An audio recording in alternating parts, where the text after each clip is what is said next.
Allahumma salli wa sallim barik alaihi wa ala alihi. Sallu ala Nabi Muhammad. Sallu ala Nabi Muhammad. Sallu ala Nabi Muhammad.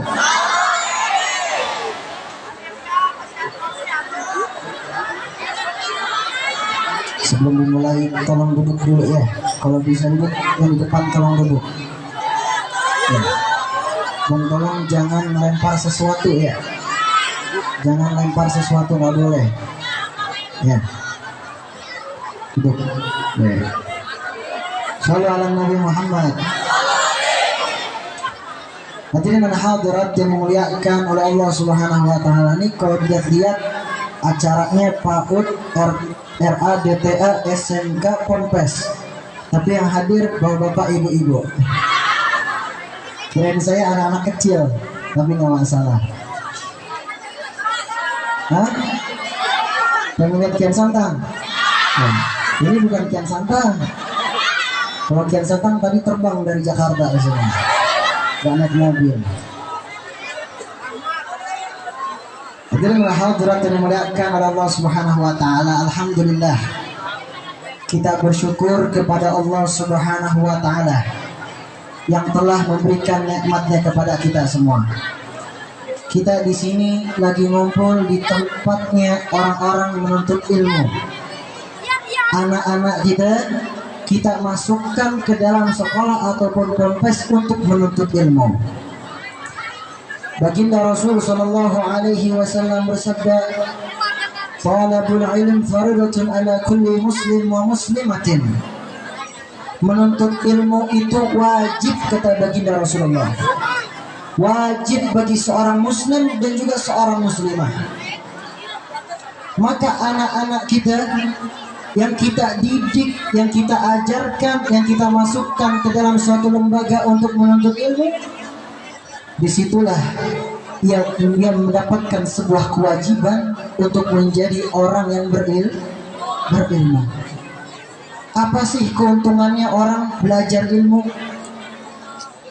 Yang pertama, dimudahkan jalannya ke surga. Man salaka tariqan yaltamisu fihi ilman sahalallahu lahu tariqan ilal jannah. Kata baginda Rasul sallallahu alaihi wasallam, barang siapa ia yang di dalam sebuah jalan untuk mencari ilmu, untuk menuntut ilmu, maka Allah Subhanahu wa taala akan memudahkannya jalan untuk ke surga. Gak terasa adik-adik kita ini belajar dari kecil menuntut ilmu, dimudahkan jalannya untuk ke surganya Allah Subhanahu wa taala. Yang dibawa siapa? Orang tuanya juga dibawa ke surganya Allah Subhanahu wa taala. Inilah keutamaannya orang belajar ilmu. Tapi yang sangat disayangkan jikalau orang berilmu tapi dia tidak memiliki adab. Berapa banyak orang yang ia memiliki ilmu, anak muda zaman sekarang. Ini buat anak muda nih. Berapa banyak anak-anak muda yang kalau ditanya soal ilmu mereka paham luar biasa. Mereka tahu luar biasa, tapi mereka nggak tahu yang namanya ilmu adab, ilmu akhlak. Di saat mereka belajar sama satu guru, sebagai contoh belajar sama kiai, para asatid, Ketika mereka sudah faham, mereka tidak lagi menghormati guru tersebut. Padahal Sayyidina Ali karramallahu wajhah, beliau di dalam kitab Ta'lim wa Ta'lim, bahwasanya kitab Ta'lim wa Ta'lim pernah menukil daripada salah satu perkataan daripada Al-Imam Sayyidina Ali karramallahu wajhah. Orang jika ingin meraih ilmu, kata Sayyidina Ali, yang pertama ia harus cerdas, yang kedua harus semangat, yang ketiga harus bersabar, yang keempat harus apa? Harus mengikuti apa kata orang tua, harus mengikuti apa kata gurunya, memiliki pendamping yaitu gurunya agar jalannya tidak tersesat. Lalu juga memiliki biaya, dan yang terakhir memiliki waktu yang sangat panjang. Nggak usah banyak-banyak, salah satunya aja, ngikutin guru. Sekarang ngaku kita di sini, apakah kita sudah merasa beradab kepada guru kita? Jangankan kepada guru kita, kepada orang tua saja kita ini suka kurang ajar. Padahal kalau kita pengen tahu dampaknya itu bakal terjadi di nanti masa yang akan datang. Jikalau seseorang ia tidak berbakti kepada kedua orang tuanya, kelak anaknya juga bakal nggak berbakti pada dirinya. Yang mengatakan ini siapa? Baginda Rasul Shallallahu Alaihi Wasallam di dalam hadisnya, barru aba'akum tabarrukum abna'ukum. Berbaktilah kalian kepada orang tua kalian, niscaya kelak anak-anak kalian akan berbakti kepada kalian. Wa'ifu ta'ifu nisaukum. Jagalah kehormatanmu, maka niscaya istrimu akan menjaga kehormatannya untuk dirimu. Yang diambil pemahaman daripada hadis ini ialah ia berbakti kepada kedua orang tua, kepada kedua orang tua. Satu hal kita lakuin, hal yang buruk sebagai contoh. Kita ngelakuin satu hal yang buruk, maka yang akan kita dapat juga bakalan buruk. Jikalau kita melakukan hal yang baik, maka pada akhirnya juga akan baik. Kehidupan seperti itu. Apabila seseorang di jalan yang kebaikan, jalan untuk ketaatan kepada Allah Subhanahu wa Ta'ala, maka pada akhirnya akan mendapatkan ganjaran yang mulia. Insya Allah kita semua termasuk. Kagak amin? Kagak mau jadi orang yang mulia? Ini lebih sibuk main HP-nya hari ini. Ayo. Ada yang sibuk main HP, ada yang sibuk merokok, nge-vape dan segala macamnya. Ayo. Setelah ini kita bisa ngelakuin itu semua. Sebelum ini kita bisa lakuin semua. Ya. Main HP, foto buat kebaikan, kirim-kirim kepada orang nggak masalah. Kirimin video untuk hal yang bermanfaat, nasihat-nasihat nggak masalah. Ya. Tapi kalau cuma pengen hadir dalam sebuah majelis, foto cuma buat sosmed, buat apa? Ya. Semoga kita semua nggak termasuk daripada ini semua, ya. Amin amin ya rabbal. Maka beruntunglah orang tua yang memasukkan anaknya di dalam sekolah yang baik. Khususnya anak-anak remaja kita nih. Masa muda mereka sekarang ini udah nggak tahu pengen dibawa kemana istilahnya. Ya. Kalau malam pulang malamnya luar biasa. Nggak izin dulu sama orang tua. Anak muda di zaman sekarang bingung pengen dibawa kemana. Tapi orang-orang tua yang ia diberikan kesempatan oleh Allah Subhanahu wa Ta'ala memasukkan anak-anaknya di dalam pondok pesantren, memasukkan anak-anaknya di dalam sekolah ilmu, kayak di tempat ini, tempatnya ilmu, maka ialah orang-orang yang beruntung. Apalagi anaknya nanti hafal 30 juz Al-Quran, orang tuanya bakal dikasih mahkota nanti di surga, orang tuanya bakal dimuliakan oleh Allah Subhanahu wa Ta'ala. Siapa yang untung? dua-duanya untung dunia dan akhirat. Orang tuanya untung, anaknya juga untung. Masih semangat? Nih, kumaha damang ya? Saya baru belajar bahasa Sunda, jadi kagak bisa ngomong pakai bahasa Sunda. Mohon maaf. Saya biasanya kalau di Raden Kian Santang ada yang bantuin, ada yang ngasih tahu, oh bahasa Sundanya ini gitu ya. Kalau ada penjahat datang, balik ke mana? Ya. Saha ieu kaset gelis ya, itu saya tahu. Ini kaset nih, ini kaset semua di mana? Dari anak-anak kecil, kaset yang di sana, masya Allah. Hah? Ya ini gelis semua, masya Allah. Masya Allah. Itu doang yang saya tahu bahasa Sunda, mohon maaf. Hah? Bukan Kian Santang loh. Kian Santang tadi udah pakai ilmu ke sini. Insya Allah tayang lagi, doain ya. Mudah-mudahan bisa tayang kembali. Biar bukan hanya sekedar jadi tontonan, tapi jadi tuntunan buat semuanya. Amin amin ya rabbal. Hadirin dan hadirat yang dimuliakan oleh Allah Subhanahu wa taala. Apalagi alhamdulillah kita juga diberikan kesempatan pada hari ini. Insya Allah kita bakal ngerayain yang namanya Hari Raya Idul Adha. Hari Raya Idul Adha atau Idul Qurban, di mana umat Nabi Muhammad SAW berbondong-bondong untuk berkorban semata-mata untuk mencari keridhaan Allah Subhanahu wa taala. Manusia umat baginda Nabi Muhammad sallallahu alaihi wasallam yang diberikan harta yang lebih, jiwa raganya mencari keridhaan Allah Subhanahu wa taala. Di dalam surat Al-Kautsar Allah Subhanahu wa taala berfirman, "Fasholli li rabbika wanhar," maka salatlah kamu kepada Tuhanmu dan berkorbanlah. Maka yang dimaksud berkorban di sini, yang kita korbankan bukanlah daging daripada hewan tersebut, melainkan jiwa, raga, harta kita korbankan untuk semata-mata mendapatkan ketakwaan kepada Allah Subhanahu wa taala. Salat kita, sedekah kita, amal kebaikan kita, puasa kita belum bisa menjadikan kita menjadi orang-orang yang bertakwa. Karena kenapa? Itu semua adalah sebuah proses agar kita menjadi orang yang bertakwa. Maka jangan disangka, jangan sampai kita mengira-ngira kalau kita udah sholat dengan baik, kita udah berbuat baik, kita udah dicap jadi orang bertakwa. Belum. Tapi itu semua adalah proses kita menjadi orang yang bertakwa kepada Allah Subhanahu wa taala. Ada yang tahu takwa di sini?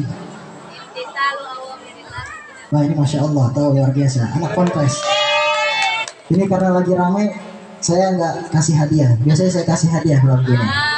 Nggak bawa juga soalnya. Nomor kontak. Menjalankan perintah Allah Subhanahu wa taala dan menjauhi larangannya.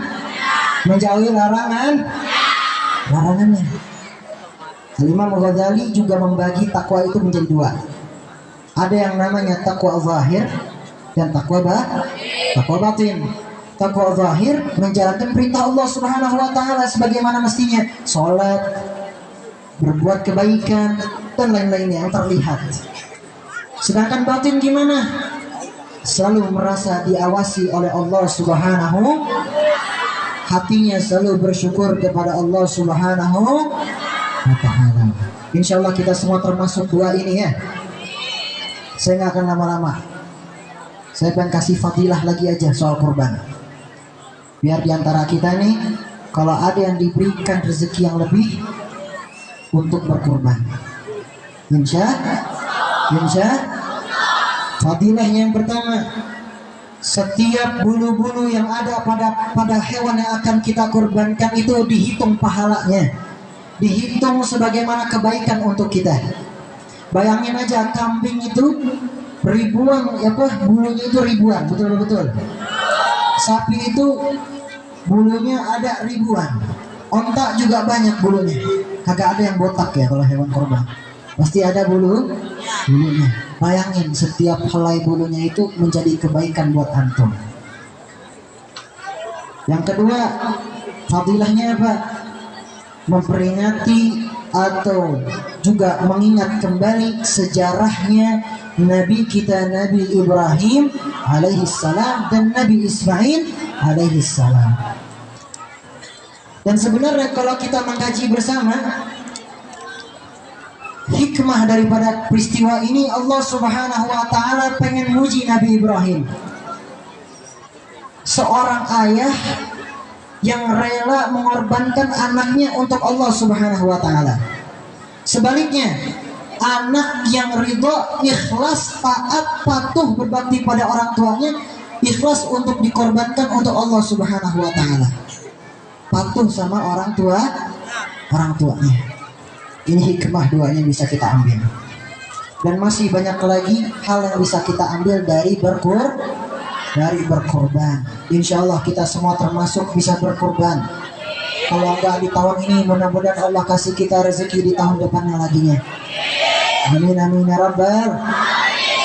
Ya Rasulullah, salamun alaik ya rafi'al syari'at.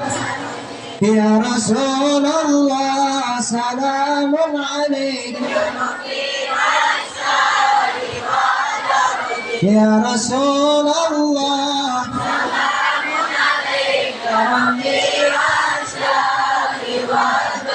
Rabbi fanfa'na bibarakatihim wahdina al-husna bihurmatihim ya Rasulullah, salamun alaik ya Rafiq وأمتنا في طريقتهم ومعافاتهم من الفتن يا رسول الله، سلام عليك يا ربي نحن جيران بذي الحرم حرم الإحسان والحسن يا رسول الله، سلام عليك يا ربي ربي فانفعنا ببركتهم واهدنا الحسنى بحرمتهم يا رسول الله، سلام عليك يا ربي وأمتنا في طريقتهم ومعافاة من الفتن يا رسول الله، سلام عليك يا ربي اللهم صل وسلم وبارك عليه وعلى آله. Hadirin hadirat yang dimuliakan oleh Allah Subhanahu wa taala, saya sepertinya tidak bisa panjang lebar karena waktu di jam 10 juga Al-Fakir pulangnya lumayan jauh, harus sampai rumah sebelum jam 12 ya. Mudah-mudahan sampai dengan selamat. Jadi sama-sama kita berdoa, semoga pada hari ini kita dikumpulkan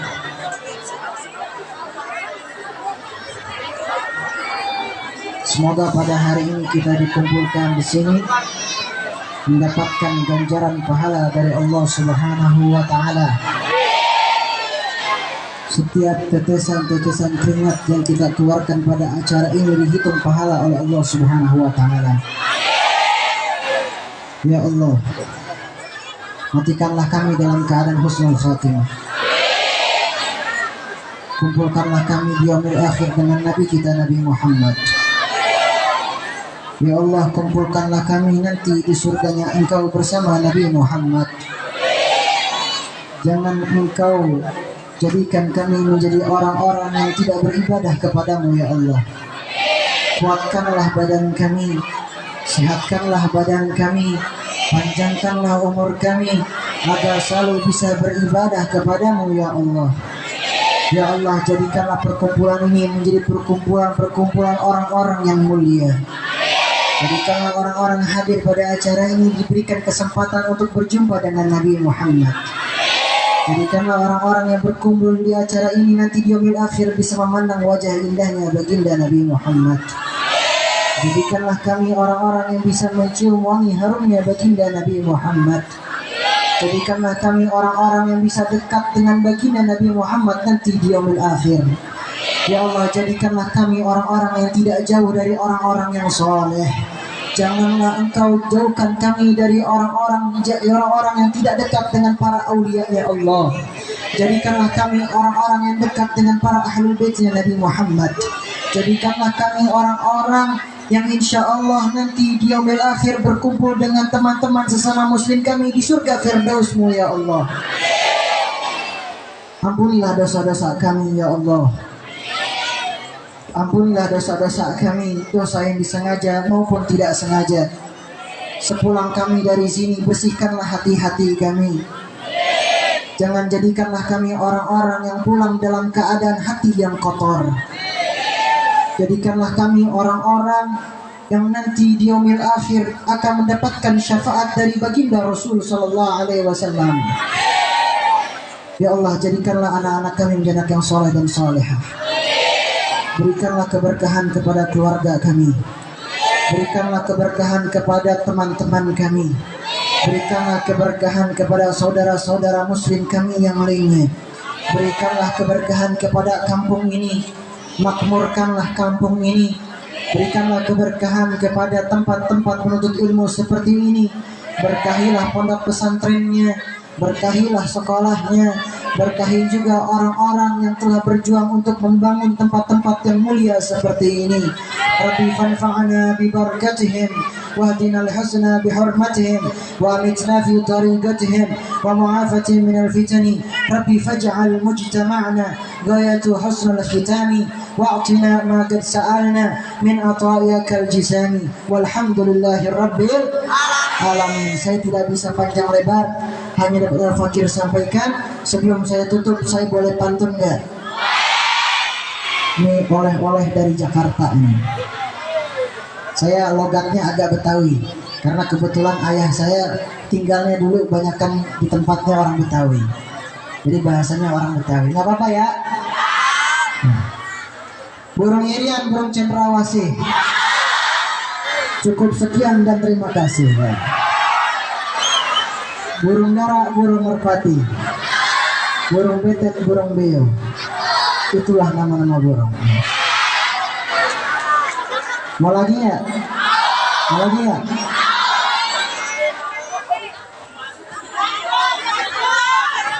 Nungguin ya? Ya. Wabillahi taufiq wal hidayah wal afwa minkum. Wassalamualaikum warahmatullahi wabarakatuh.